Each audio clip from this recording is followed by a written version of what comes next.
about it is there's no vision of it. There's like no revision or any like letter to it because it's a technical manual. They just literally updated by year. The most recent one was from September of 2013. And it's literally only like 10 pages, like half pages, and it's like, it's confusing to read, even for us. All right, so the introduction for this is going to be reportable medical events. I would write that one down, RMEs. Any events or conditions that may pose an inherent significant threat to public health and military operations. That is the most important thing right there. That I kept from the previous slide because that is actually pretty valid, and that is what you need to know. Basically, it's any event that has the potential to affect large numbers of people, to be widely transmitted within the population, to have severe life-threatening clinical manifestations, and that can disrupt training and deployments, military training and deployments, specifically for us. So obviously, I'm going to assume everyone was here probably since 2020, right? So that was a huge public health concern that happened. People lost credibility, people gained credibility. Like it was a lot. Especially with the rain. That was fun. So basically everything's from in there. This manual is the technical manual. You have your instruction, which is only like 1 page, and then you have your Armed Forces reportable medical events guidelines and case definitions. That's a big, big manual, and just wait till you guys are taking the first class exam because that entire manual is in there, and there is no way to really study it because it's everything that's going to be under the last like 4 slides. So it's pretty broad for the first. The great thing about that one, because it just got updated too, it's one of those ones, I know I talked to somebody about it yesterday, when somebody makes a new instruction or an addendum or revision, for that one, all they have is a summary of changes page right on that first page where they'll label it. So I actually updated this PowerPoint last time this got updated, literally just adding in whatever those summary changes are into the PowerPoint. That's why it looks more detailed, just so it's hitting on, because on the test, they're going to hit you on the new shit that they're adding to it.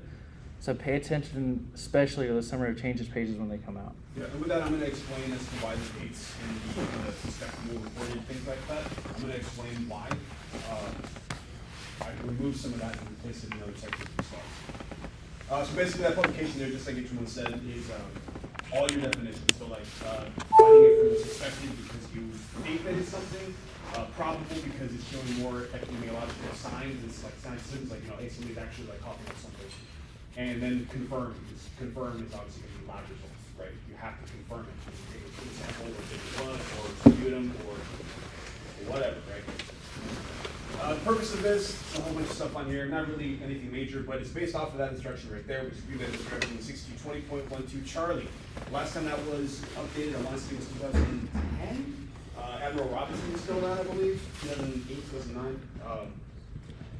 It's basically just telling us, hey, this is what you're going to do, plain and simple. All public health authorities, medical providers, SMOs, things like that are going to be responsible for doing that. And that goes all the way for Navy and Marine Corps because obviously we're one team. Responsibilities from here, duties, responsibilities of the Navy Medical Department personnel. You're going to find those specifically in chapters 2 and chapter 22. Chapter 2 of the ManNed, which is P117, is medical. Chapter 22 is preventive medicine. That might pop up on there. I don't think I've seen it ever. It's popped, since I've paid attention in the last 4 or 5 years, it's popped up like once or twice. It's one of the brand new 117 chapters they're actually putting on the test, but it doesn't happen very often. Yeah, there's a few that they don't really put on there ever. There was like a ditty, like when you're 16, you get a medical record. When you're 18, you join the FMF. 6, 15, 16, 19, 21, and 23. So your dental corps, physical exams, records, FMF, pharmacy and drug control, and then forms, reports, and records. Yeah, there's like a whole story like you can do. Is, you join the FMF, you get married, and then she cheats on you, so then you have to go to preventive medicine. You go to divorce or whatever. I learned it a long time ago. It's been a while. ManNed actually requires senior medical officers, SMOs, at every command. They have to ensure that the command has an adequate policy and procedures to effectively implement a medical event reporting. Has anybody ever heard of a CCIR? Commander's Critical Information Reporting Requirements. So basically, that's like if there's an outbreak like influenza A novel virus. They have to say, hey, we have to react. This may be a public health emergency. So that's basically what this is. It's just a fancy way of saying that every medical commander has to actually have a CCIR. for medical responses. Didn't they do that during COVID? They did. I thought a couple of I've seen those reports come out before. Yeah, I remember I got it in January of 2020. I was in Florida on the USNS Baldomero Lopez, and we got these reports, and they were like, "Hey, we may not be able to leave Florida." I was like, "Oh man, I want to go home. I want to be here anymore." Same, because I wanted to go home to Jacksonville, North Carolina. Case finding and surveillance. So the biggest thing to take away from this is going to be essence. All right, to search for underreported reportable medical events, systemic way, usually PMT personnel and the PMRs that we actually have in the office as well have to basically go through all the lab reports. Now that it's a little more complicated now because we have MHS Genesis, we have to go through the actual reportables and look at any report, any lab result that could potentially be, that has to be reportable. Gonorrhea, we actually had a malaria case there not so long ago. Somebody traveled, it was a malaria in this place. So let me clarify that. Somebody traveled out of the country, didn't take prophylaxis, came back over here and showed positive for malaria, which is fine. Maybe not fine for them, but there is no malaria here. There are no Anopheles mosquitoes here that are flying around with it that we know of. Which, if you haven't paid attention, most of these outbreaks that happen are because of that exact reason. Somebody's bringing it from somewhere else over here. A lot of that doesn't manifest here per se, if that makes sense, because of the climate and environment we're in. Yeah, it's more of a Western, more civilized structures, potable water, things like that, versus going to another place where there's no water. They have oil notices all the time. Again, biggest thing for that is combination of lab results, MHS Genesis, or ALTA. You might see ALTA still in your advancement exam. MERS, and the most important one is going to be the electronic surveillance system for early notification of community-based epidemics. So that's going to be ESSENCE. This is a pretty major one because that one right there, it's a requirement for all MTFs to actually have their PMTs. They have to have at least 2 people that have access to ESSENCE. Got to log into it every day, and you just got to basically look at the trends. So it's not a live system. It's unfortunately a system that is updated as results are confirmed, and then you can actually start seeing trends of hey, I should have figured out one of the COVID ones. You can actually see the crazy spikes that are going on with that. But the biggest one that we're going to look at is winter illnesses, so RSV, influenza, hospitalizations due to influenza, things like that, SARS, and COVID obviously. The other thing to take away from this as well is going to be your disease non-battle injury report. So DMBI, that's going to be like the pinnacle. I don't think it's called the pinnacle anymore, but it's basically your sick call log. So on the test, they like to ask this, because I'm just looking at it now, right? So they like to ask where you're getting guidance from, especially in sections like this. Just know if you're getting DNBI information for guidance, it is coming from the Nmcphc website. Because they will list a lot of stuff that sounds like it should be the answer, but you're getting that information from there. Yep. Navy Marine Corps Public Health Center. All right, so they are no longer called that. They are called Navy Marine Corps Force Health Protection Command. But for the advancement exam, I would check this Nmcphc. It doesn't flow as easily as Nmcphc, whatever. It doesn't flow as easily as Nmcphc. But still. That's actually what it looks like. I snipped this one yesterday. It's based on the weeks, right? So week 18 of 2023, week 19, all the way now to the most current week that we're at. So as you can see, these are the actual portable medical events. If you have to actually get a calendar, count the weeks. It's kind of crappy. We do that for water logs as well. But you can actually go and see when the trends started going, when things started happening. So if we're going back to the beginning of the year, you're going to see reportable medical events are going to be a lot higher. And why? Because it's the winter. And we have a lot of RSV going around, we have influenza, we have pneumonia, we have all these things that are going around, right?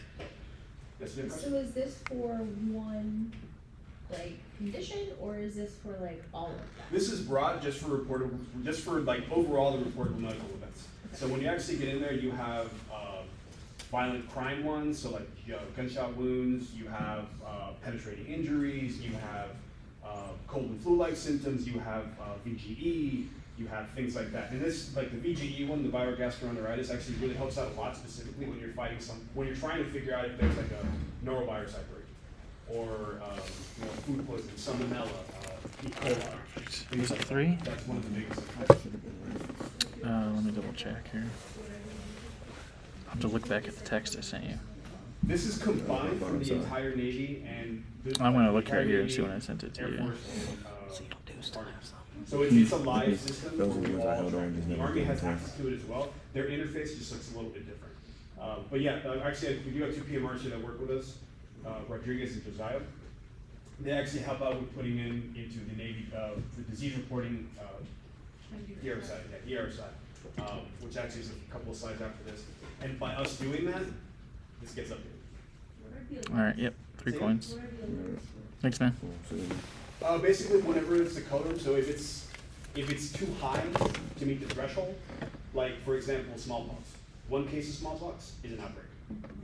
Like that's what it means. That would be like a immediate. But this is just combining everything else. It would have been like an extra 20 slides if I would have added it. So, and I wasn't gonna do it to you guys because you don't even know that. All right, reporting requirements. Basically, any diagnosis. This is going to be in the last few slides that I'm going to show you. Reportable medical events, excuse me, are to be reported by the medical officer, command surgeon, or to the designating staff personnel responsible for the care, healthcare, and treatment of the individual. So the person who's taking care of that specific person, be it an IDC as well, is required by UMed's instruction to report. Biggest takeaway from that one. So not your Prev Med Tech, not anybody else. Just because I'm going to tell you, they're going to put answers that sound like it should be the fucking answer there. It's only going to be the person involved in the diagnosis. Only the person who's actually diagnosing it. So if, let's say you're a baby doc working for an IUC, right? Or a flight surgeon, because that was my situation 15 years ago. And somebody shows up because they have chlamydia. So then at that point, we had to let them know, and they would send me to go talk to the PMTs when I was Quad Zero, These are all from an 844 hero. Walk over to the freaking PMT office, talk to now Master Chief Baya, and be like, hey, this person reported to this. Okay, cool. That cool. So that communication has to be reported. From there, any labs that identify any case or medical event, they have to report that directly to the Naval Environmental Preventive Medicine Unit. I'll write that down as well. So ultimately, any reportable event has to go to the net. That's a test question on the test. Yeah, I'm going to go over which NEPs are out there as well, because I believe that has been out there in the events and exams. That's going to be a little further up the slide. So basically, reportable medical events go to Essence, DR side, and to the NEP. They have to be there.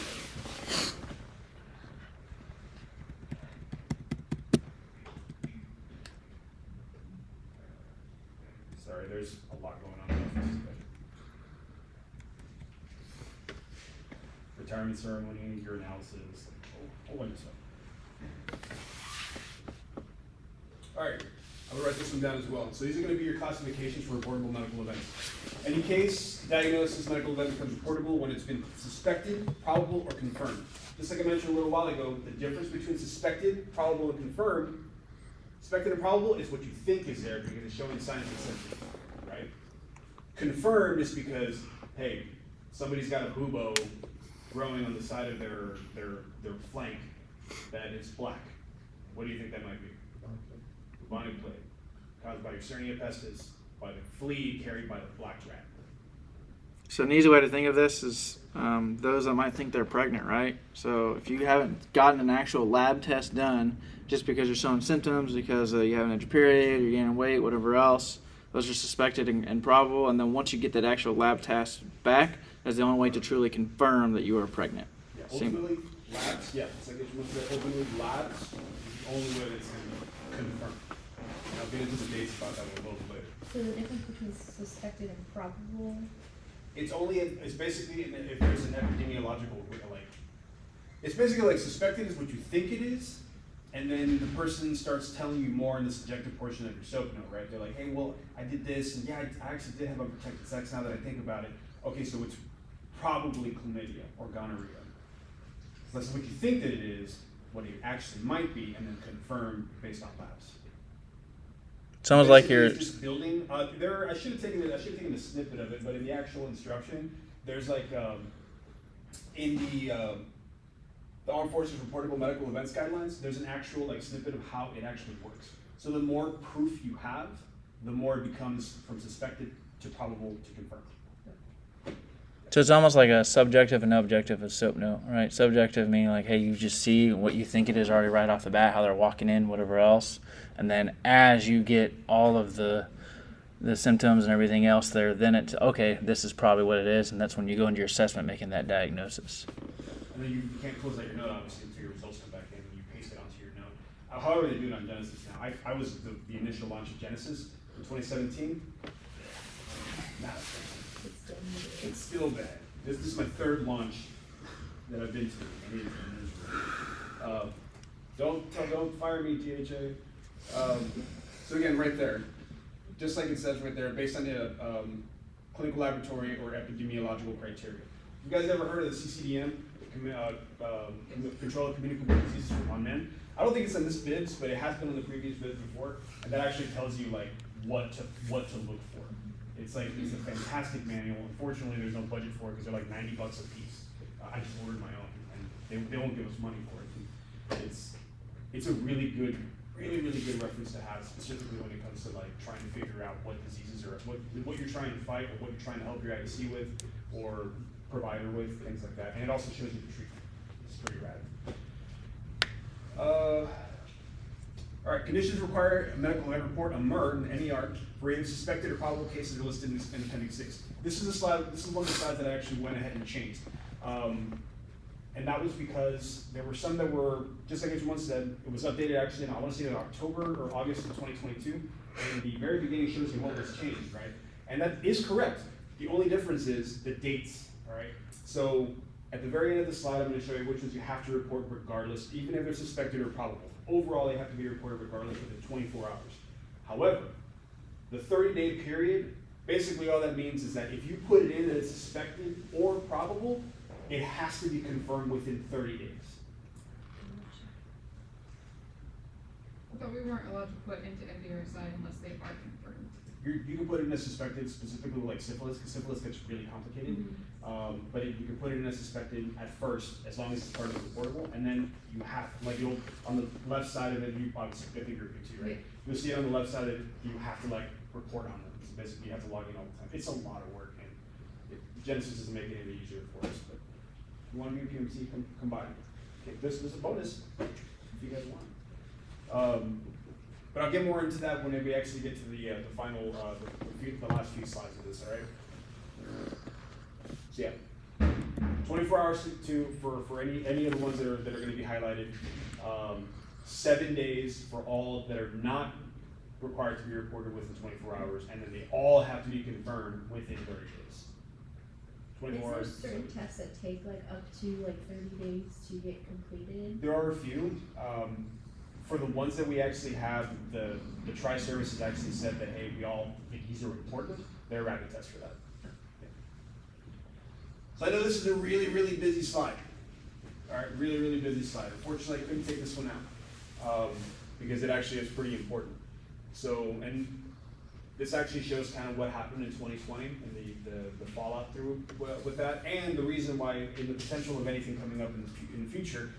Specifically, my concern would be actually hemorrhagic fevers, because Crimean Congo hemorrhagic fever, which is a form of Ebola, is actually spreading in Europe right now, and that's pretty not cool, man. That's not cool. Have you ever seen the movie Outbreak? Yeah. If you haven't, you should watch it. It's one of my favorite movies of all time. Cute little monkey. All right. So disease outbreaks and disease clusters, basically the same thing, right?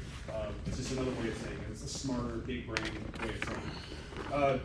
Outbreak is going to be defined as an occurrence of a medical condition that exceeds the baseline expected rate within a specific person, group of people, in any given period. So when you ask me about like the actual spikes, if you see a specific thing like gastrointestinal disease and there's a huge spike, specifically for this command, something is going on.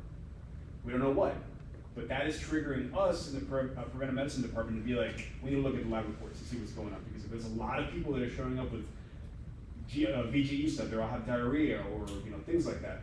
We need to get into those lab results, and we need to see what's going on, because this could be like a norovirus outbreak, which can last anywhere from 24 to 60 hours. I don't know anybody who wants to be pooping themselves for 60 hours. That's miserable. I had norovirus like a month ago because my daughter brought it from daycare. I was out for like 4 days. Miserable. I got real skinny though. It was pretty great. So in single cases, just like I said a little while ago, a single case can constitute an outbreak depending on the organism. Smallpox is a huge one. So that being not really eradicated, I think only like 2 places have it. CDC in Atlanta, and it's a really gnarly name, but I believe Russia has it as well. So an example that some of y'all might have seen, do you remember Ebola? Literally had one outbreak and then everybody was freaking out, putting stuff in place with isolation rooms or whatever else. I believe, if I'm not mistaken, that was one of those ones that falls into that category. It does actually. It's right across the street. It's a big deal. You gotta wear the whole full BSL-4 suits and everything. They're hot, man. It's not cool. Biggest takeaway from this one is gonna be these things right here. Just to kind of glance at it, it's about making a decision. It has to be, you have to basically make a big decision. If you are going to recommend to your commander or your chief of the chain of command, be like, hey, this may be something bad, this may be an outbreak, because the word outbreak scares people, all right? So it's basically just guidance on how to make that decision, and why it was really difficult for a lot of people to really respond to the COVID-19 stuff, SARS-CoV-2, because there was, this was a huge scare. The entire world essentially stopped. Like the globe intentionally stopped, and it was pretty not cool for a lot of people. Doesn't EH determine that it's an outbreak? We can't determine it, no. So the EH, right? Yes, Or the ID? the environmental health officer is, environmental health is basically who's gonna determine it's gonna be an outbreak, not us. And even working in the premise and like the Quad Zero, right, working at the NEPNIUM, if you're required to look at like essence, and you see something wrong, you should say something. That's basically what it is. We can't make that decision at all. We could be like, hey, sir, ma'am, chief, senior, whoever, something's up, right? One thing that I did highlight from this one is gonna be 1 medical event report per outbreak. 1 medical event report per outbreak, all right? And why? Because an outbreak, unless of course it's like smallpox, which is only which can be as little as 1 person, that's a lot of work. That's a lot of work, because if, let's say, how many are here, 20? That's 20 medical event reports that I would have to put in specifics. So I would just be like, no, 20 people were have the exact same signs and symptoms. So 1 medical event report, 1 MR per outbreak, yes. When would you submit the MR? So if you have 1 or 2 people, and then the next day you have 35, would you submit it when you have the 1 or 2 people, or would you submit it when everybody's been treated? That all depends on what it is that we're trying to fight. Okay. So if 2 people show up with nausea, vomiting, but they're not connected at all, they may have gone to the same exchange or something. Okay, cool. But then when they all start showing up, then those people are included in the pot as well. Because if you have a mass amount of people, that's when they all get put in there. And you basically look, like when you do a bedbug inspection, you don't just check the 1 room, you check the rooms that are joined to it, right? So I would go back at least 48 hours to see if anybody else showed up with the same signs and symptoms. Because it all depends, it gets really complicated because you have your incubation times, and some incubation times could be as long as 6 months. There are people that can have what is it, HIV? Yep. A lot of those blood diseases are you don't show, they're asymptomatic, so you can be having that for months and never know it. That's why as healthcare workers, it's very important that we make sure we're practicing infection control and getting our shots, because we might have HIV and never know it until later on down the road. Yeah, it's kind of unfortunate, but it's the same thing with tuberculosis, which is very continuous to see, because somebody can just have latent tuberculosis and it's not shown. All right, so these are going to be your deadlines right here, and the explanation that I gave you guys a little while ago. 2 different types of report. There can either be urgent or routine. All right, urgent is going to be submitted no later than 24 hours after the identification. So again, that's going to be based on a really smart decision from providers. You're like, hey, this could be smallpox. This could be XYZ. It has to be reported within 24 hours. If you think that it's even suspected or possible that it's that, like if you see somebody with, patient comes in, right, and they're like, hey, I went over to, I was over in Cheyenne, Wyoming, working with the DEA for a training exercise. I was there with my Marine detachment. Actual true story that I'm telling you right now. But you go out there and they're like, yeah, well, we're messing around with prairie dogs. Oh, God. It's like, oh, well, you know what actually exists in Wyoming? Plague. We actually have plague in Wyoming. Nmcphc exists there, and it actually travels within the fleas that are on the prairie dogs. So they're like, okay, cool, maybe I do remember seeing that, and then like, oh, well, let me see, where does it hurt right there? Oh, it hurts in your lymph nodes? Oh, you have this little black bubo?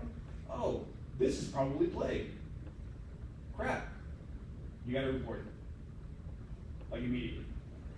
All right, so that's when you make that decision based on your providers with their big sexy brains, and they're like making all these decisions. But that's why, everyone should kind of know these things. This is why we have advancement exams, because you have to kind of know these things, right? And routine are going to be submitted no more than 7 calendar days after their identification. So if it's like chlamydia, right? You find out, this is why us in the PMT shop are actually like looking at all these reports. It has to be input within 7 days of it coming up. So Mondays are pretty bad because if people go into sick call because they're having burns from the pee or something like that, then Mondays we have to go through all the reports from Friday at 16:30 all the way to Monday at 07:30 and see if anybody came in for those things and then input it into DRSI. And it is a lot. Like, not saying that it's a lot of chlamydia. I'm just saying that it's a lot of work. I'm saying that it's a lot of work. All right, it's a lot of work.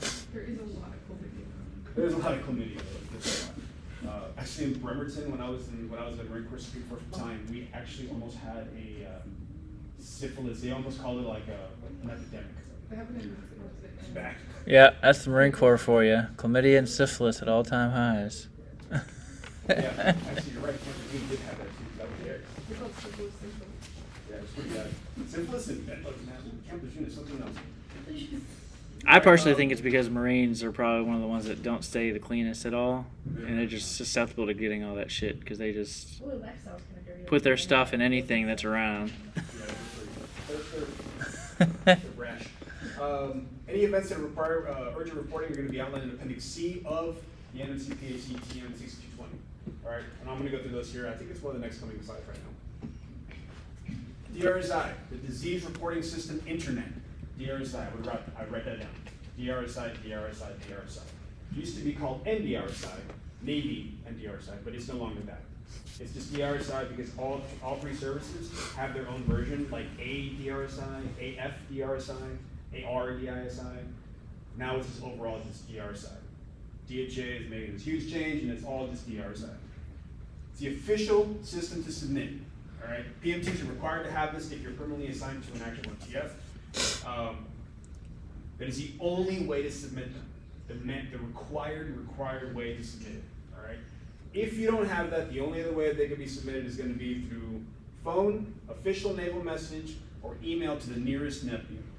Which that'll be a question on your test because they love to ask that. If the system's down, how are you going to get this message out? So put a star next to that one. Fax may be allowable too if it's all that you have. Of course, you just have to take your guidelines like for safeguarding the information for the people's information, right? When it's limited, any report can be extended to the 7-day requirement. Like if you're like in the field and there's no way to get like any kind of comms, or you're River City meaning that like an event happened and all comms were shut down, then you can wait up to the 7 days for non-emergent RMEs. That's even if it's an urgent one. Like unfortunately, if there is no way of getting it, then you have to make every attempt to get it out within the 7-day period. But of course, you have to have like issues saying, hey, the commander, the battalion commander, the CO of the ship, the skipper, whatever, the chief of the boat, and freaking whatever on the sub, they say, hey, we cannot make any comms. Write it down. Basically all you can do. That's a picture of what it looks like. You got to do all your training and stuff, and it's not really that bad of a website. It's actually pretty streamlined. Overall, it's daunting because it's a lot of work. It's a lot of work. In general, for security classification, just like I mentioned a few seconds ago, they're mostly unclassified because they just have to go, like they have to go quickly. However, if you are going to be sending it via email, it has to be digitally signed and encrypted. And if you're going to be sending it via mail, you have to take the security procedures and the new CUI thing to actually mark it accordingly. Basically it. MERS are unclassified. NetViews are basically the ones that we go to if they need any help. They are the experts, basically overall, to actually go out and help and be like, hey, we have people that are running these systems, we have people that are doing this, like they have lab techs, they have PMTs, they have literally it's literally a unit of scientists that are all there. But they're the ones that can help out with anything like that if you ever need it. And of course, preventive medicine at any location that you have can also help out with these things as well.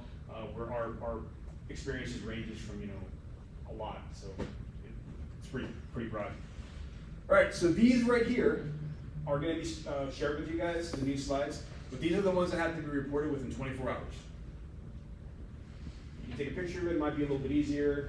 If HM1's going to be sending out the slide, then you've got the slide deck already. But these are the ones that have to be reported within 24 hours, regardless.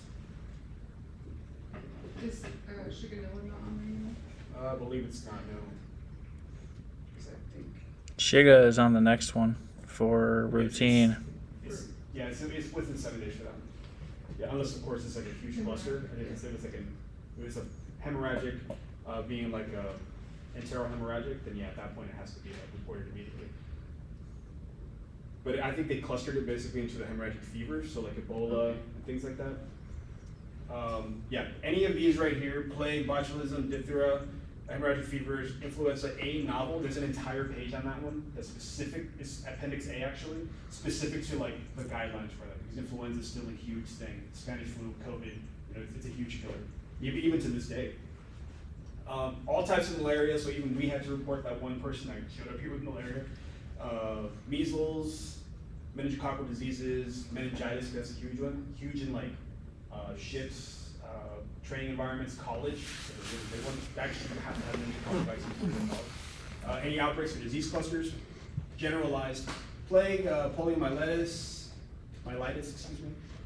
rabies in humans, not rabies in animals. SARS, smallpox, tuberculosis pulmonary, and tularemia. Those are the biggest ones. So an easy way to kind of know a lot of these, and I'm going to nerd out for a second, right? There's a difference between a bacteria and a virus, right? Does anybody know what the difference between those two are? What is a virus? Or how does a virus survive? It has to be attached to a host to survive, right? A lot of these ones here are bacteria, meaning they do not need a host to survive, meaning it is harder to control these types of diseases, and why it is an urgent report, right? Anthrax had a big outbreak, plagues had a big outbreak. A lot of these are going to be bacteria compared to viruses, and why they fall into that 24-hour urgent report category. Does that make sense? Yes, very opportunistic. Because if it's something that's harder to control, it's going to go into that urgent category.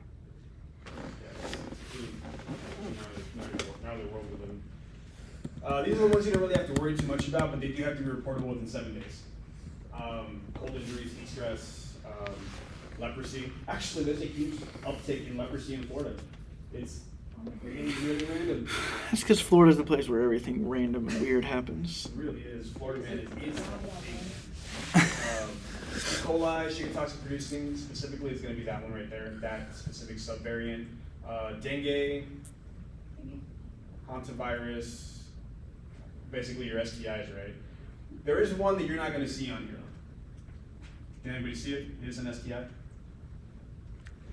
It's not on there. Syphilis? Oh, it's there. It's not on there. Starts with an H. HIV. HIV is not reportable. Okay? I wanted you to notice, too, a lot of those on the routine were a lot of waterborne diseases, too. I don't know if that PrevMed techs have any information on that, but it looked like almost all waterborne were falling into that 7-day routine report request. Yeah, they really are actually. But there's a lot of them here that are like filariasis. Filariasis is actually like can cause like leprosy because it's an actual like bug that gets in your like leg and actually causes swelling. It's not like, you can touch a leper. It's not like the whole thing where you can't touch it. Water. I would really just summarize that with saying because like every organism needs water, so they're all going to go to water. Cockroaches, everything. Why is HIV not reportable? I don't have an answer for that one actually. I just know that it's not a reportable one. We don't report that one. HIV actually has its own program, and preventive medicine takes care of that as well. And it's like what they call the HEAT2, the HIV something units. We are one here, which basically like it's controlled in its own way. CDC made that decision. I'm going to assume. Maybe because of how it's spread. I don't know. Maybe that's why, because it can only be spread certain ways with HIV. It's possible, but I honestly don't have an answer for you. But I'll look it up and I can find out. I just know that it's not reported. So you gotta know about that one. And this is actually the most recent one. So this is from October 2022. You can see right there, reportable within 24 hours, and all other events within 7 days. They're all highlighted right there. See that one right there, the difference? They added COVID-19, they added Zika, which wasn't on the previous one, the instruction, and I don't know if they added chikungunya, but it's not one of the ones that has to be reported right away. It's still weird that HIV is on there, but all Hep A, B, and C is on there. Cool. So that was the first one. I'm going to roll right into the next one, which is the tuberculosis surveillance and control program. There wasn't too much that I really changed on that one. I just added a form and a couple of other things. One that I've seen on the events and exam list every single time is probably the most important document on your actual medical record, which is your 2766. Adult Preventive Care Flow Sheet. That's your PrevMed form that I told you about, right? And it literally has preventive in the word. I have a PrevMed question for you too, because it's the thing that has baffled me on every test on the bibs, and I want to know if there's a difference. First off, why do they name the 6220 twice on the bibs? One of them is only like a one-page document. What is the point of that? Which was the 6220? Like the previous one? The previous one. They have it twice always on the bibs. They have like the instruction, then they have some sort of like cover page also cited on there. Yeah, so the instruction, the ViewMed instruction from the 6220 is the guidance basically saying you will do this. Okay, and what's the other one is just the guidelines? The technical guidelines, yes. Okay, now the other one I had that always baffles me, right? So they'll have the P5010 and they'll list the chapters on there, right? But then they have the P5010 TAC 6 and the P5010 TAC 9. What is the difference between them annotating the TACs compared to listing just the 5010 and the chapters? Because I've seen they've done that probably the last 5 or 6 years now, where it used to be there's P5010 and lists all the chapters, but now it seems like they like to break it apart with the TACs. I think it just depends how they want to do it, how they want to actually write it out. So in the actual, when you go to the directives page for everyone, when you actually go to the ViewMed directives page, you go into the manuals, right? And then the manuals. And actually have it on my phone. When you go to the manuals, you'll have the P117, chapter 1 through 24, I think 24, 25. And then for that one, the way that it's actually annotated is going to be NAVMed, P5010, TAC 1, TAC 2, all the way to TAC 10. See, that would make sense if they did it for all of them that way. But if you look at their bibs, it says P5010, I think, chapter 6 and 7. And then underneath it, it has 2 more instructions where it says P5010, TAC 2. And then another one says P5010 TAC 7. So why would they separate those? I think honestly for that one, those are... That's the only reason why. It's always confused me, and I didn't know if there's an actual answer to that. I think for that, it's basically just whoever's writing the bid or whoever's writing the instruction, it's those people that are they're probably not PMTs that are just writing it out that way. I did make a correction. I want to say that it was this fall, the spring course that I taught up here, that actually made the distinction between that, because they were like, oh, it's supposed to be chapter 9 of this. And they're like, oh, chapter 9. No, it's the P5010 chapter 9, not chapter 9 of the Tri-Service Food Code. Chapter 9 of the Tri-Service Food Code. That used to be the confusing thing back then, because they never clarified it. Yeah, they never clarified it. And I remember I talked to Chief Hill, Senior Chief Hill, directly. I messaged him on social media, and I was like, hey, this needs to get fixed, because this is even confusing to me. This is not how it works. But when you ever see it, P5010 TAC 1, TAC 2, TAC 3, whatever, those are the chapters. All right? It just depends on how they break it down. Yeah, I don't know. It was weird that they do that. I wish they would just list one way or the other instead of using both methods there. Yeah, those are the anchors that are over in Florida that make the annual updates on the bids and the annual updates on the exams. We have no control over that. But just remember, when you see P10 TAC 1 through 10, those are going to be the actual chapters. All right. Like we see Tri-Service Code P10 chapter 1, chapter 9 of that one. That was the one that we had to fix. All right, cool. ViewMed instruction 6224.8 Charlie.